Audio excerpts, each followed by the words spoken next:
Okay. Yeah. All right. Good afternoon, You everybody. say like the key to the bridge. Like the key to You the ready? bridge. Okay. Yep. Key to the bridge. Okay. Yeah. We'll be joined today by Mr. Ted Britschgi. I got it right the first time. How are you? No, How are you, that's Ted? fine. I'm great. Thank you. Thank you for having me, Ralph. No, thank you for giving me your time. Yeah. I'm really grateful. Yeah. So, as I was saying earlier, there are no coincidences in life, right? I guess it was 2 days ago. I was talking to you, chatting through WhatsApp about a myriad of topics, right? Yeah. And I mean, meanwhile, all over that the place, morning, actually. yeah, all over the place, right? But that morning, I posted a video of Ted Kroll. You blew me But away. hold I on, mean, you made my but hold day. on. The two things were totally unrelated. You hadn't seen the video, right? We're Yeah. chatting back and forth, and then lo and behold, somebody circle around after we've talked, right? Am I right or wrong? We talked a lot. We talked for the last couple months, and I Yeah, never told you that was my uncle. I had no idea. I just posted Yeah. it up, and he Yeah. said, "Wait, that's my uncle." I said, "What?" I Yeah. thought we were. But anyway, Yeah. so yeah, it's It good. made So my day. I was so, because that's one video. I mean, I have a whole collection of my uncle of anything that's been published, but I didn't see that, and it was so nice. It really he was just an amazing, wonderful guy. He was the bass. Of course, we're talking about Ted Kroll, and yeah, he was the leading money winner back in 1956. He won 14 times on tour. He was on 3 Ryder Cup teams, the World Championship. He had such a huge impact in the 50s, and also in the Met area. I mean, the he Met was section. the Met section. He was extremely popular. I worked with him in Cold Spring Country Club for many years, and he was just a hilarious guy. He had an amazing sense of humor, and he was known as the Pro's Pro. Bob Toski was, and myself and a couple other guys were the pallbearers, and I know Bob quite well. I dated at one point his daughter a long time ago.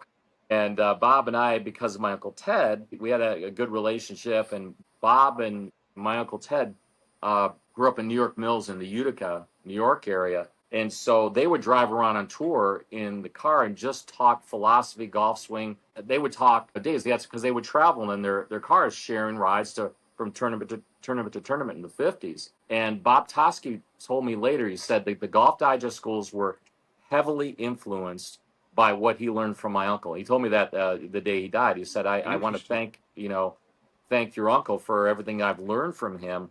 And I was like, wow, I didn't know that. And then Gene Littler credited my uncle for when Gene Littler won the Open. My uncle said that his left arm plane was getting too flat and too low, and he got it a little bit, raised his arm plane. He went on and won, I think it was 1964, the U.S. Open that year. So everybody called him the Pro's Pro. I got a lot of books would suggest that he was the Pro's Pro, kind of like what happened with Mac O'Grady. I mean, Mac was teaching tons of guys on tour, and he was playing against them at the same time. My uncle was doing a very similar stuff at the time. So, Okay. yeah, it's Yeah. crazy. Well, I saw that. I read his bio. He's a war hero. He's got 3 Purple Hearts or something. He's got a Three Purple Hearts, yeah. Bronze Star for bravery. I'm a Yep. veteran, so that Wow. that kind of stuff touches my heart. So Yeah, me it's a too. good, it's a cool thing. Cool thing. Yeah, he was in France too, and is so. Yeah, I mean, I think about that all the time because it's a big part of my heart as well. What these guys went through. I mean, I was lucky enough because of him. I caddied for him a lot, and so I got to spend a lot of time around Sam Snead, Doug Ford, and Jerry Barber. I mean, I had 5 lessons from Sam Snead. I show people the videos. I videotaped him too. I showed it at one point to Jim McLean when I worked for Jim, and Jim is like, God, this old stuff is just amazing. I mean, It's gold, right? you and I are the same way. We really get It's gold. into Yeah. the old Yeah. guys. I mean, they were amazing. They really were. It was a different time. I think what's going on now is people are trying to define what they did, quantify it, and Yeah. but so why don't you start telling me a little bit about yourself, your background, how'd you start? Because Yeah. now Well, now we in have an golf. angle because I know you're Portuguese or Brasileiro, no? Yeah. Well, my wife is Brazilian. Yeah. So I learned how to speak Portuguese when I lived Portuguese. in Brazil. Okay, Yeah. okay. So let's Yeah. start from the beginning. Sure. Give me, yeah. How? Okay, let's talk about your golf trajectory. How you started playing, and how did you get to where you are now? Well, it was actually 2 things. My dad was a golf pro, so he was a golf pro in St. Louis, and he also worked for my uncle Ted Kroll, and down here in Florida in some different jobs. And so that was back in the early '60s.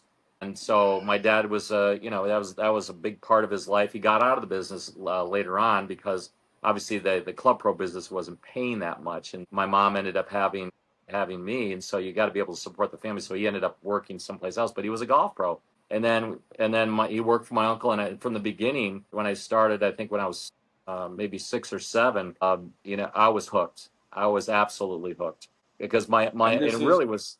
let me interrupt.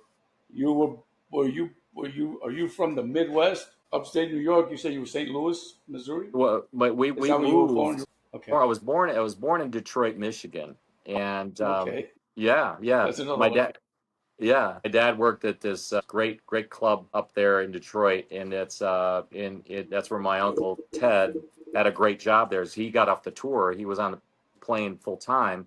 He got off the tour, and he was working at some of these clubs, and so my dad would travel around with him. Oh, it's the summer winter thing all the time. That was always so common. My dad got me into golf. He got me, and my uncle also got me into golf, and it was the best time ever if I had a chance to go see my uncle, to have a lesson with him and to see how quickly and how easily he fixed me and got me playing great junior golf in my junior years, and it blew me away. I mean, because he would tell me one or two things and it was fast and it was quick. And he was, we would classify that as kind of, a square to square. It wasn't square to square, but nowadays people would reference square to square, the way he kind of taught. And it wasn't that. But people would say that your uncle taught square to square, that whole old method, right?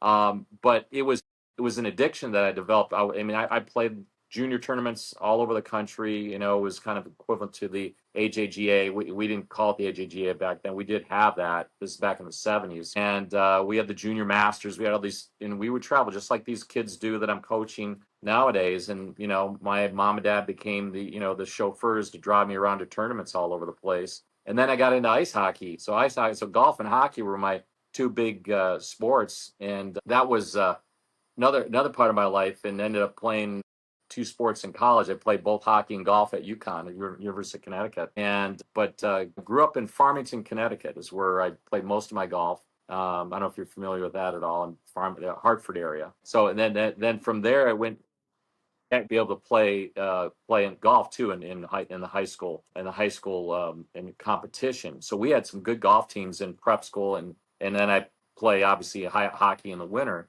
And then when college came, of course I was playing junior tournaments and the amateur tournaments up until college. And then when college came, I went to Merrimack College, played hockey and golf there because I wanted hockey was my kind of ice hockey was my thing that I wanted to do, I thought. And then all of a sudden for some reason a switch went off in my head, and I wasn't playing that much hockey at Merrimack, but I was playing golf. I was on both teams. Decided to transfer to UConn, and I became addicted. So I played both on both teams. I was starting 3, and then I started on UConn ice hockey. Played with a very famous guy named Todd Krieger. He was on the Washington Capitals. So Right. it was this kind of, I was really into sports. Now I this did is now you're well competing. Excuse me. You're competing now. Division 1 golf, Division 1 hockey. both at the same time. Wow. Yeah, Okay. was one, I mean, and it UConn was is a it was Division 1 a school. struggle. Yeah, it was a struggle with school. I did Yeah. well, but it was 'cause school was like secondary. Right. I was Yeah. that was Sure. my upbringing. My dad advocated a lot of sports, football, but mostly I got hooked on hockey and golf, and my dad was a golf pro. And then I started, in those years I was caddying for my uncle Ted as well while I was playing in college, and caddying on the senior tour. Oh my God, those times were just, I mean, I miss them every day, and I was traveling to play myself in tournaments to try to play in US Open qualifiers, or state AMs. Were traveling around, but it was more fun to caddy on the senior tour at that time. I mean, they would entertain the amateurs by playing trumpets. You got Lionel Hebert playing music, and then you had Jerry Barber literally dancing on a table at one point. And Wow. they were just such entertaining guys to be around in the summertime. And so it was quite the charmed life, really. Mm. I met Jim McLean at that time. We became good friends because I would go down to Smithtown Landing, and I took a lot of lessons from him, and he got me hooked. Jim was the one that actually initially got me hooked on Mac O'Grady. It was You're because talking of about Jim. Mike Hebron. No, Jim McLean. Jim Was McLean was at Smithtown Landing? Jim McLean, not Smithtown Landing. He was at Sleepy Hollow. Sleepy Hollow. Sleepy Hollow. Yeah. Yes. But Smithtown would be Hebron. Yeah, Hebron. Yeah, Okay. Mike and Jim in the Met section did a lot of seminars together, and they would invite me to, kind of help them out. So I did some stuff back then. Yeah. Jim was at Sleepy Hollow, and so we go down to Sleepy Hollow was a beautiful course. Jim had a great job there, and Jim introduced me to that first, 1986 video of Mac in his shorts in Palm Springs, and I was addicted. I was absolutely addicted. It was Morad all the way, and at the same exact time, that's when I started reading the Yellow Book and got even more addicted. So teaching was on the table now, even though I wanted to play and try to play, and so I did. I ended up starting to play. Played mini tours. Tried to go to. I went to Q school. I didn't get through Q school, but I tried twice. I spent all my money, and but my scores weren't quite good enough, but they were in the 70s, that type of thing. But a funny story. I'm trying to remember the guy's name. I'm going to first round of Q school, and my uncle Ted Kroll wants to caddy for me, and he's having a little hard time at that time. He started getting he was diagnosed with Parkinson's, so he was a little bit wobbly, but he was still playing. But he wanted to travel to that Q school event. So I'm hitting balls, and I was playing pretty well. I mean, I was shooting anywhere between 67 and 73 in tournaments as such, and I was playing pretty well. And so my uncle's caddy, but he's sitting on the cart. He's just he wants to be with me. He was my buddy. And so his idea of caddying was just to be with me and kind of boss me around a little bit and just give me a lot of crap throughout the round because he had a great sense of humor. So all of a sudden he disappears, and this is the first round. I kind of need his help to help me out with my swing, right? And he disappears, and he follows this guy, and he was brilliant with this. He follows this guy, goes to the end of the range. I go, what the hell happened to my caddy, right? My uncle, right? And he goes and picks the best swing that he could find on the range. That guy goes and wins the Q school. He was like that all the time. We went when I worked for him in Cold Spring Country Club. First year we go there, and he goes, hey Teddy, hey Teddy, would you like to go to see the Westchester Classic? I go, perfect, let's do that. I wanted to see it, So we go there, and it's the practice round day, and there's nobody on the range, but he goes, let's go to the range and see who's going to show up because they just got off the golf course. So we see a couple guys, and we see Curtis Strange. So I'm going back and forth in the years a little bit. This is when I was in high school, but we see Curtis Strange on the range, and he just gets out of wake.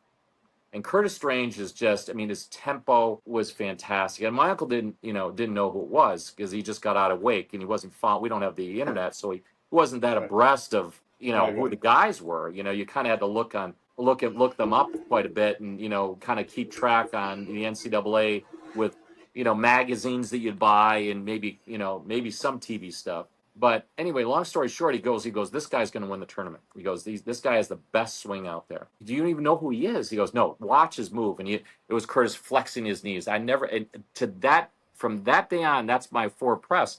I would flex my knees, and start taking, because I loved his swing. I was addicted to his swing. Curtis Strange goes and wins that event that year. First year, he wins it by 3 or 4. My uncle picks it. He had a knack for picking swings, and he had a great eye for the golf swing. I got addicted to teaching after that because I was like, how do people see that, that easily? It was like magic to me, So I continued to play in tournaments. I went down to Florida, and then I started to really get hardcore into teaching and open up an academy with my uncle Ted Kroll and Doug Ford down in Lacuna, down in Lake Worth, South Florida. So it was myself, Doug Ford, and my uncle Ted Kroll, and we had it was called the Champions Golf Academy down in. It's funny. Yeah. I'm sorry to interrupt you, but you just mentioned Doug Ford. Yep. So when I started playing, obviously I'm not like you.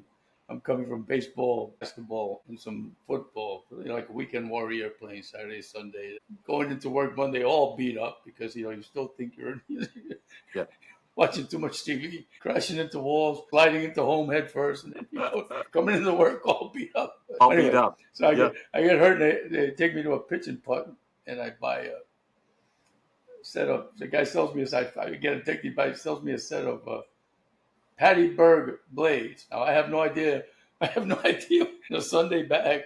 I don't know any better. I don't know how to play. So I got really good at that. But the book I bought was Doug Ford's book that they used to sell at Herman's Sporting Goods, Herman's which Sporting doesn't Goods. exist anymore. Yes. Oh, I remember So Herman's anyway, Sporting Goods. Yes. I had to look up, as it all comes back, Bob Ford won the Masters, right? Doug Ford. Yeah, Doug Ford. Doug Doug Ford, I'm Ford. sorry. Yeah, Yeah, Doug Ford won Doug. the He won Masters. the Masters. He won the Masters and the PGA, and both Masters and PGA. And he was leading money winner. My uncle was 56. Doug was 57, 1957. But he won the Masters and the PGA, and Doug never. I mean, Doug had the best short game I've ever seen in my life, and we hung out. I mean, I learned so much from Doug as well. I mean, my uncle would say we had Jerry Barber and Doug Ford, and the adage was that Doug Ford and Jerry Barber had two of the best short games, and they said Jerry Barber could get it up and down from a garbage can, but Doug Ford could get it up and down from a garbage can with a lid on top of it. That was their humor, you know what I mean? And these guys were just hardcore, left wrist bending, the left wrist through it, which I like that. Now nowadays, chipping and pitching, really, I mean, that's a lot of Sevy stuff nowadays, releasing it back to a straight line. Of course, in the 70s and 80s, the traditional teaching was, for chipping and pitching was got to have a flat left wrist, leaning shaft, kind of Mickelson style, which is fine. It's for I don't know. I mean, see, and I'm sorry to interrupt you. yeah, So I work with McHatton, right? So McHatton the hat's the has best. the flattest left wrist in golf. Amen. But one day I'm standing there and he's opening the face, showing me how to flop shot with a flat left wrist. I'm saying that's not happening. No. It's like, why? Why do I want to?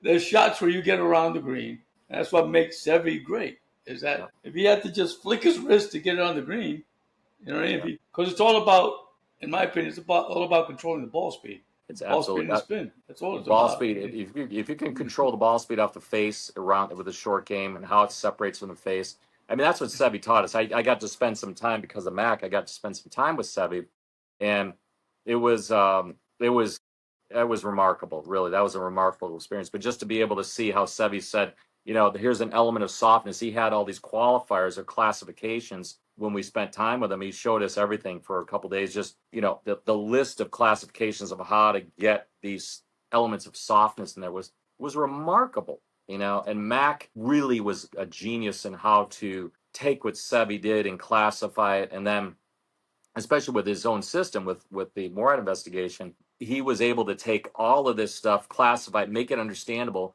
And it really was he was the first of his kind to be able to have that type of brilliance in the way he organized everything. I've spent many thousands of hours with him, and I've seen things, and still surprises me to this day that he was able to take what Seve did. And by the way, if it wasn't for Mac, I mean, Mac brought Seve back out of the doldrums and back to when he won the Benson Hedges back in 1994. I mean, it was because of Mac.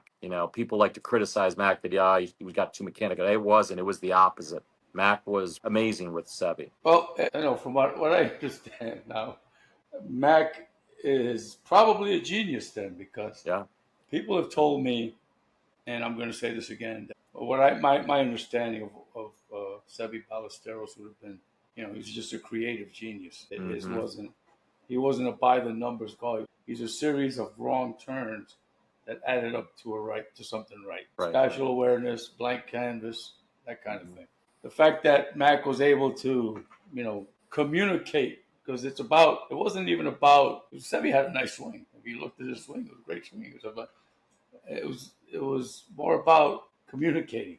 I think that he took him to the cemetery, took him down to a cemetery and buried his old whatever. He had a ritual of some sort he did, right? Well, he buried his old demons, very similar to the story where Mac, it took 17 baseball bats because he was 17 times trying to qualify for the tour. He was burying his demons, right? And so he did the same thing with Seve, and I kind of along those same lines, I work for David Ledbetter, who's just a fantastic guy, wonderful person.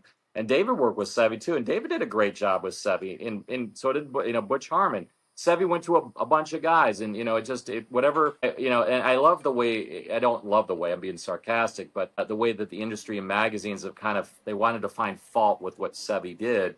Seve did. He also had other things going on besides Mac helping him a ton, and David helping him a ton, and and Butch, when he had his moment, if you will, working with him, was that he also had his family stuff, which I think heavily affected his choices and what was going on. He had some, he was, I mean, his caddy, Billy Foster, was a great, great guy. And Billy still caddies on, still one of the best caddies out there. And so there was all these different, like you talked about relationships. That really was what was affecting, I think, Savvy, God rest his soul. I think that was affecting him more so than the teaching, in him trying to be, he was an artist versus him trying to get better with his golf swing. There was a lot of pressure because he had a wealthy family that was putting pressure on him. That he was married to He a married, farmer. he married into Santander Bank.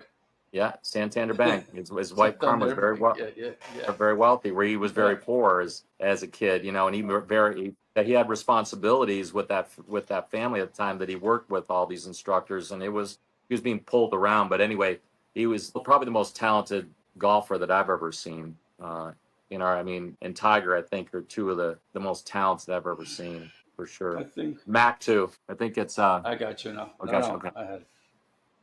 I think Sevy's just the last of a generation of golfers to figure it out. You had Hogan, you had Trevino, you had Sevy.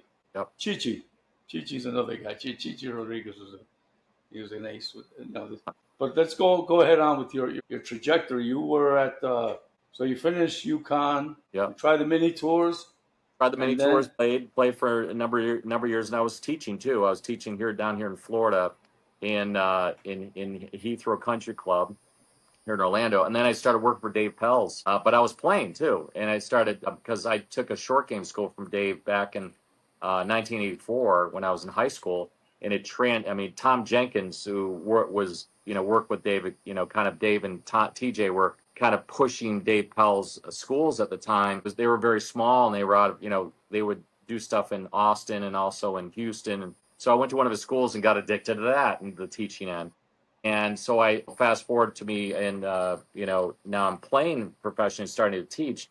I worked for Dave for a number of years, and him and his wife were fantastic to me. I worked here down in Boca, and I would travel from Orlando to. So I started traveling from Orlando to Boca to teach 3 days a week down there for Dave at his schools. He has an academy at the Boca Resort, and what a wonderful, beautiful place that is. And I'd learned so much from Dave Pels on the short game. Here now you got Sevy and you got Dave, right? So I really was kind of accumulating a lot of short game information, as well as the Morad stuff at the time. Starting to go see Mac, Well, you were fortunate. I mean, you saw Dave Pels before he was in vogue. So Dave Pels blew up. He blew up like in the mid '90s as the short game guru. You were seeing him in the '80s. So you were well. When he worked with DA Wybreen, he was working with DA. I was there, with him when he was working with Nancy Lopez and Bruce Fleischer, Nancy Lopez, David Duval. When Duval was number one, Kelsey was working with him. The same thing with Mickelson. Mickelson's been down to the Boca facilities, as well as Duval. I mean, I helped videotape. I spent 3 hours with Nancy Lopez, and I seen Dave Pels just. He was so focused on just her ball position, and he had, I'm sitting there for 3 hours, and Nancy's like, this is incredible stuff. And all Dave was doing was focus on her ball position, but it was so significant how Dave was communicating. Dave was a great communicator, just like David Ledbetter was a fantastic communicator. And Dave was really good with the science and communicating. And people don't realize how many tour pros Dave Pels taught over the years. I mean, it's close to 600 to 700 tour pros that have been through his system. I mean, you couldn't go see Dave unless you took his 3-day school first. You had to go to his 3-day school first. And I actually, and up in New York, remember Centennial Golf Club? Centennial? That's what my friend, I was about to say that. My friend Lenny went and took the 3-day school at Centennial, and then came back with all kinds of wedges, and he had three wedge system. And he's hitting these flop shots. All right, Lenny, enough of that. Yeah, no, I ran that. We did it all summer long, and I ran that a couple of weeks. Yeah, beautiful club. Centennial's a beautiful club there. Yeah, Larry Nelson designed it. Yeah, it's pretty nice. Yes. Yeah. Wow. It's summertime. It's the best there. Summertime up here is awesome. I mean, that's why awesome. I just jump on a plane and get to the Northeast because, like right now it's like high 90s, but it's there's big tall trees, there's breeze, there's some relief. Where you're in Florida or in the Caribbean, there's an occasional palm tree. The sand is reflecting on you. It's hard to run down there. Hoping that they continue, the golf schools. I think they're dedicated in doing it. He just did so much good research on the short game. And he was a good man. He was a very good man. And so I worked for him for about 7 years, and I was playing. I finally slowed down playing kind of close to playing full time, because I was teaching now too. But I slowed that down around 1997, 1996. But I was teaching. I had a full book, but I was still trying to play. And so I started getting my own business going, if you will, up here in Orlando. And then I got a call from my good buddy, Jim McLean, and started working at some of his golf schools down in Weston, Florida. And I taught for Jim for a number of years. We still have a great relationship. I just talked to him today about his new book that's coming out. He's got a brand new book. Jim is fantastic. He is the most appreciative guy, I think, that I've seen, and he appreciates the people that help him. He always compliments the people that have kind of gotten to where he is. And in our business, everybody wants to own their information. And you see it you and I have talked a little bit about the Mac stuff, but we got a lot of guys that have never seen Mac at all. And they like to claim that they have some ownership over stuff, which is kind of funny. But, this ownership thing over material, and when you go back, I mean, you can go back to some old golf magazines, even with, Claude Harmon, and you'll find some centered pivot stuff, even in there that Claude Harmon, you'd see, Claude Harmon talking about a little bit of this stuff, So nowadays, God, in the internet, everybody's just trying to own their stuff. And Jim is so appreciative of the people that came before him. And he's so complimentary. Jim. I mean, here's Jim McLean. I had the privilege of working with him in Weston, helped run one of his schools there, and that's where Christy Kerr was, and I got the chance to work. I was real lucky. I got hooked up. One of my students was this gal named Diane Lang, and we started doing. Jim said, he said, you don't have to teach necessarily my stuff. He goes, you can teach, Mac stuff if you want. And I did kind of a blend of different things. And she ended up winning the U.S. Senior Women's Amateur 3 out of 4 years. I'm not saying it's because of me, but when we worked together, she won it 3 out of 4 years. And we used this. And Jim was like that. He was teaching her, and he referred her to me, and she took off. I even taught Jim's sons, John and Matt. So he would enjoy learning. It was a lifetime learner, kind of like you. That's one of the things I appreciate about you, Ralph, is you're like this lifetime learner, and I love that. I'm just OCD. I'm just OCD. But here, let me give you my take on the Jim thing. So he writes this book. It's the 8-Step Swing. Right? Yeah. I'm looking for it.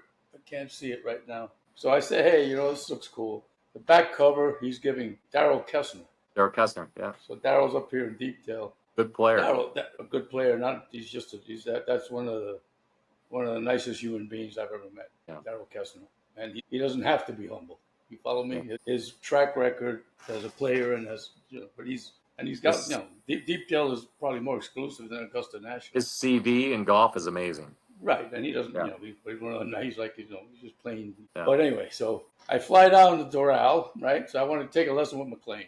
I get there, McLean's not there. Right? Oh no. Okay, so no.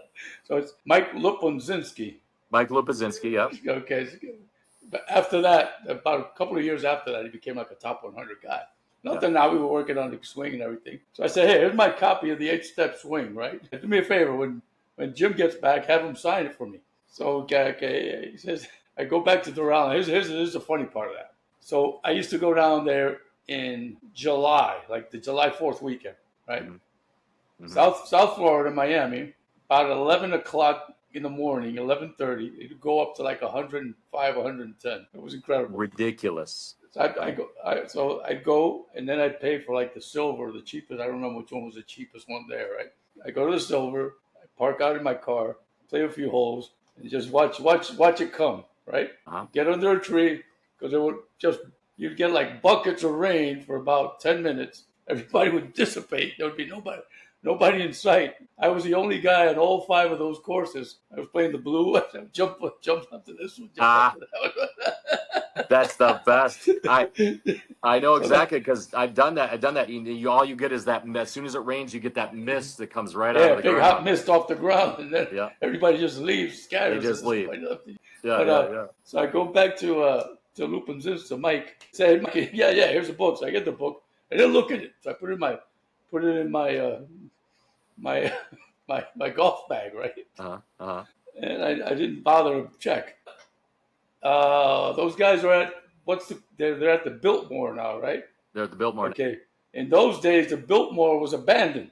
It was completely unkempt and everything. That's correct. Yeah. And I used to go play there, and it was like $25, maybe less. You have like weeds all over the place. But see, I knew it was a Donald Ross course. What year was that, by the way, Ralph? What year was that? This must have been 88, 9, 90. Yes, 91, it was overgrown. I remember that. Yeah, it was overgrown. It was in bad shape, and the hotel was still there.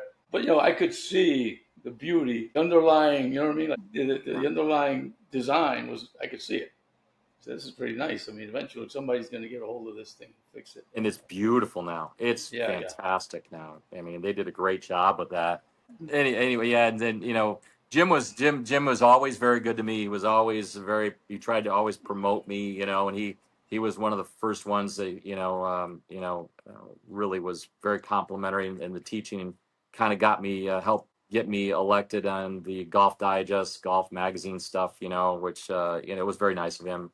And so then I ended up I worked for David Ledbetter. I ended up getting married, and David lives here in Lake Nona. I live in Lake Nona here, and David was always a friend of mine, and a friend of my father's, and but he was a good friend of mine, and such a nice guy, and such a good teacher. I mean, the best communicator I've ever met, and he was so gentle, and we developed a relationship. And he said, "I want you to run our schools here." And I was the worldwide director of instruction here at Champions Gate for a couple of years for David, and we ran the schools. We had the IMG. This is 2008, I think, 2007. Go ahead. Did you know Jack Dillon? I know the name. Yeah, I know the name. Okay, 2007 for Led. Well, he used to be my boss. He went on to become the head of retail for Champions Gate. Oh yeah. Oh no, I know the name. I know the name. I think he's a vice president of Volvic or something. Anyway, go ahead. For Volvic. No problem. And then with so I worked there with David, and it was a great opportunity. And I was in charge of the academies. I was kind of the worldwide director of instruction. We had a director of instruction that actually also Sean Hogan was a great guy, super guy. And we have it was a great time with David. That was right around the time that we had that trusty crash in the economy at that time. So I ended up at that time my job kind of was ending, because I was paid by Cadillac. I was paid by Cadillac at the time. So that was part of part of our IMG kind of thing at the time. So anyway, David's a wonderful guy, one of the best out there. And so I ended up, just because of the economy, I ended up having to move on, and just like anything else in life. And so I had a great opportunity at that time because of a good connection with Mr. Nicholas. This guy wanted me to run golf academies for Jack. And he's been asking me for 8 years. And so I did. I ended up taking up an opportunity to go to Brazil and opened it up. We had 2 facilities that we were opening up. And I was to be the coach for the Brazilian Olympic golf team, or their program. There's no Brazilian. They didn't have anybody that was in the top 60 in the world. But we did have a team. We did have a federation, if you will. And so I went down there to do that and open up an academy in Brazil. And so I worked for Mr. Nicholas down there, and that was awesome. Spending time with Mr. Nicholas was just a wonderful, wonderful time. So they started the academy based on Nicholas, and that would have the basis for the Brazilian Golf Federation, right? Because it's right. So It was based on Jim Flick's teachings, you know, with the yeah, Nicholas Academies when Jim Flick was alive. He was, you know, Mike Malaska was our worldwide director of instruction. So Malaska and Flick were the coordinators, and then they had guys like myself that opened up academies. I was the South American director, Brazil specifically, and so I learned with Mr. Nicholas, you know, here, and Mike Malaska here. And Mike's a great guy. Mike's another good guy. Very, very astute with the golf swing. He's into functional movement, which I was big into with the Agascu stuff. So Mike had a different approach, which I really like Mike's approach. And we brought that to Brazil. And, you know, there's at the time I got there was only 2,800 golfers in the entire country. In the entire country, I mean, 2,800 golfers. You know, we have, you know, over 1 million golfers here in Orlando. well, the land mass of Brazil is almost the same size as the United States. I mean, Brazil Absolutely. is a big country. It's a big country, and it's got the best food. It's got, you know, I mean, the best people. You know, I think I was very lucky. I married the. So you became a carioca? Is that what you was, a carioca? No, that would be in Rio de Janeiro. That would be in Weren't Rio. you in Rio? No, I was in Where? São Paulo. São Paulo. Oh, Yeah, São Paulo. Okay. Yeah, that's where my wife's from. So I was lucky. I found the most beautiful girl in Brazil, in São Paulo. So That's great. I snatched her up pretty quick. But it's a beautiful, man. It's, if anybody has a chance to go to Brazil, it is the best. The food is the best. There's no comparison. I mean, And it's the scenery is the best because you get. absolutely. I mean, I go down, stayed at Copacabana. I had an office in Sao Paulo, San Bernardo. Wow. But yeah. So you're talking. Where Paulo? San Bernardo.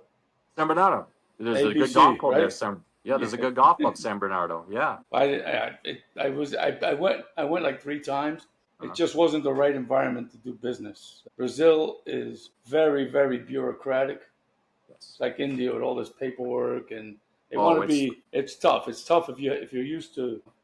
You want to give people the opportunity to be entrepreneurs and do things, and they make it pretty difficult. But anyway, they make it extreme. No, it is the toughest country to. I mean, you need all these licenses. Like I need all kinds of paperwork. Yeah, the bureaucracy is. Oh, I know. And it's incredible, but it's a beautiful place. It is a beautiful place, and you know, but up here, so the company I worked for had Golden Bear Golf Centers, right? Yes. They were owned by the Nicholas Company. We had 12 of them. I was Family Golf Centers. Yes. And we had 12 of the 14 belonged to Family Golf or were franchised by Family Golf Centers. And we had a Nicholas Flick Golf School, right? Mm-hmm. Which basically it's open season. Follow what I'm saying? So in other words, we had 8 instructors, and every guy could go and do whatever they wanted, and it still fit within the how to become a complete golfer. There it is. There it is. You could. There it is. Yeah. There it is. Become a complete golfer. Toski Flick. Yeah, so within that paradigm, you could basically teach, because most guys were teaching the Ledbetter protocol, or you know, whatever was popular. All of a sudden, Dominic Chang decides he wants to buy Colbert Ballard golf schools. So you go from a Nicholas Flick environment to Colbert Ballard. Now these are the same students. Yeah. I'm running them. I'm the general manager. Are you kidding me? Wow. But I wasn't. I have no say in the matter because this is like a corporate. You know, it's a stock deal. And anyway, it was Jim Colbert. I mean, you got Rocco, who lived and died by Curtis Strangehouse, Sutton. You know, Jim Colbert. Quite a few guys. Oh, many guys. I mean, I do have to say though, when Curtis Strange, you know, he won 2 years. He gave him credit. Yeah, back to back. But he lost a lot of distance. I mean, he started hitting it pretty short when he started, you know, kind of doing the ballad connection stuff. My opinion, because when by the same token, one of them he beat Faldo, and they're paired together, and they're both hitting at 240, 238. That wasn't. Yeah. It was like, from what I understand, Curtis Strange was like, they used to call him Brutus at Wake Forest. Like the guy was an animal. He could hit it a mile. He killed it. He hit it a mile. Right. So I guess there was a premium. Unlike today, maybe the equipment, the ball, you know, and we're only talking 88, 89, right? 80, These guys were 89 in was, persimmons and baladas and high rough, and it was probably a premium on being in the fairway in the U.S. Open. But think about the guys like Scott Simpson. Scott yeah, Simpson was just, that's all he was trying to do. yeah. But anyway, I'm sorry. Go ahead. No. It was, I mean, it was, those were just, every year, everything about, I think I've been very lucky. That's why I've obviously never wanted to do anything else. I had all these other areas of my life. I've been a trainer for Anthony Robbins for since 1986 and traveling around teaching his programs. And I would do that. But still, I always came back to golf, and so a lot of my teaching actually has a lot of the stuff that we teach in our Tony Robbins programs, NLP, a lot of psychology. I use, as a matter of fact, my two kids today. Sounds like I'm throwing a little bragging here, but I have two kids that one kid won the Florida State match play today. It's one of our biggest tournaments. Shank Kim, and then my nephew almost won his age group the Florida State match play. He got to the finals and he lost in the finals. So I had two students that basically got to the finals, won. Connor did fantastic. He almost won it, but we use a lot of.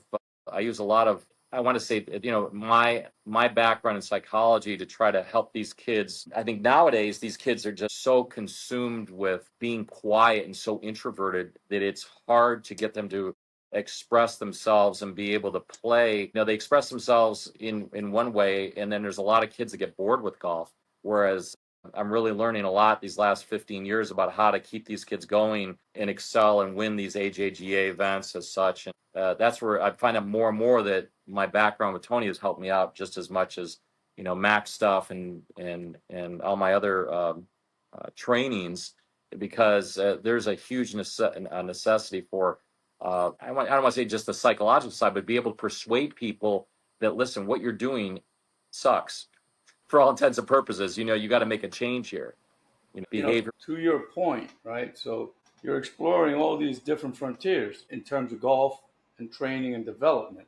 So we go to launch monitors, force plates, pressure plates, the psychological thing, statistics, right? What you're saying here, the Tony Robbins stuff is also motivational. Yeah. And then I had those guys on one of the other podcasts. These guys were the practice thinkers, and I think they're onto something. You follow me? Because proper practice is probably as important as, but anyway, go ahead. I'm sorry. No, it is. There's, and it's so funny. It's, you and I have talked about a lot of the, I'm not going to name any names, but there are a lot of guys out there that have never seen Mac before, and they're taking Mac, and they just go off, and a lot of us original Mac guys and TGM guys too will just laugh. You know what I mean? It's just crazy. And then you got these guys that pose as experts in sports psychology in our business, and they don't have any training. They go to a weekend training and they're sports psychologists. They're nutritionists. Whatever the trend is. Whatever the trend is. And here's the thing. So Mac O'Grady is at fault for that invasion of his brand because it's so secretive that in reality, it's like, you're walking into a CIA agent. Unless he tells you he's an agent, you would never know it, right? So that opens the door up for all kinds of shenanigans, right? All kinds of stuff. Right? Yeah. And that's what these people did. Yeah. It's so true. Yeah, there's really because for the average student, right? Because Mac O'Grady is getting a lot of traction on social media. He's getting a lot of hits. And the more the brand, even though he's not interested in any of that, it's just he created a level of mystique, sort of like Hogan. Hogan managed his mystique, right? He managed the secret. He managed all these one-liners, abrupt answers. To a certain extent, Mac is the same, right? He'll answer and he'll discuss whatever he wants to a limited extent. Stays there, and then people just take advantage of that. I know guys on that list, guys that they've seen Mac through the bootleg videos we used to exchange back in the days. That's the extent of their, knowledge of Mac. Listen, there are guys where I teach, and they'll just watch Mac's videos, and I get asked all the time, like weekly, can you send me some Mac, because I have a lot of Mac's videos, but I don't share them, and just because I try to keep my promise to Mac. But there's a couple guys that are where I'm at, and they They think they can gather just a few cookies and nuggets from Mac, and then they proclaim themselves as experts, and it couldn't be further from the truth. I'm not going to mention any names, but it's crazy. I mean, because you can't take if you don't understand how Mac set this thing up, it's very hard to take a tidbit and assume that you can become an expert and teach this stuff. It's the same thing with psychology, or even Titleist TPI. People think they watch a little bit of Greg Rose Greg Rose and Dave Phillips. Yeah. It's amazing, and I think when we go back, you and I go back, that's where the golf machine, I think, really, because of course I love talking about Mac stuff, but the golf machine, in my background and your background, I think that's where it just it's systematic. It was a way to communicate clearly to students. And, you couldn't go too far off track, even though all the answers were in the yellow book. You could open it. I mean, I literally, Ron Gring and Ron is a fantastic guy. I'm going to get you introduced to Ron. Ron's just a brilliant guy. He's one of my dear friends, and he's a mentor too as well. But he's one of the most well-spoken guys in the golf machine and biomechanics. And we would always say we could open up the yellow book and put our finger with our eyes in the other direction and come up with the answer for a lesson. That's how good that book was. Very systematic. I mean, and then look at all the teachers that became of that, Mac being one of them too. You got Greg McCatton, who's one of the best that I've seen. Lynn Blake. Lynn Blake is just fantastic. My buddy Chuck Evans, Ron Gring. Mike Holder. Mike Holder, yeah. I mean, national championships. I mean, you know what it is? It's a catalog of components, and you watch, for example, you watch Golf Channel, and you love it, right? You love it. Yeah, I have it right here. Yeah. I mean, you love the hat. I mean, I bet anybody. Yeah, see, but here's where I had so that discussion I had with Lynn Blake. So that second class, because the first class that Homer gave was they were just reading the book and trying to get in. The second, that was actually the third class, was Lynn Blake, Greg, and Holder. They actually went completely into chapter 2, and from there, like Greg did all the schools in the desert for Sally that Homer had passed, and he went to Australia just like Tomasello did. And I'm trying to figure out where his Australian tapes are. I'll get them. Watch. Oh, I know somebody that has them. I should. Okay. I'll test you. Okay. If you have those, yeah. Okay. Yeah. Anyway, then through that the desert schools, he met some doctor who became really obsessed with the golfing machine and what they were teaching. And they were able to get some software that was developed by Ariel Gideon. Ariel Gideon was a biomechanist for the Israeli Olympic team, who later went to Golden, Colorado, and became a biomechanist for the U.S. Olympic team. And they turned around and used that to get traces and all this. I don't know if you've ever seen. I'll send you the Hogan 1966 Shell's Wonderful World of Golf was the first event ever filmed at 90 frames per second. 90 frames per second. Yes. They took that. He took that, and they went to town with 2 or 3 biomechanists, and some. It was like but it was early stuff But he was saying stuff that now is like he was having me step to the left and heave the club back. Mm-hmm. And now everybody's doing that. So I'm like, wait, he had most of the stuff he was saying to me comes to fruition like 5-6 years down the line. Like I talked to Nori Wright Nori Wright from Florida. He passed. Yes, he's a great guy. Yes. But anyway, I know the name. Yeah. He says, yeah, great Manhattan, right? That's the guy that was on them 2 scales. And it was on like in the 80s. He was on 2. He was doing force plates and pressure plates and stuff.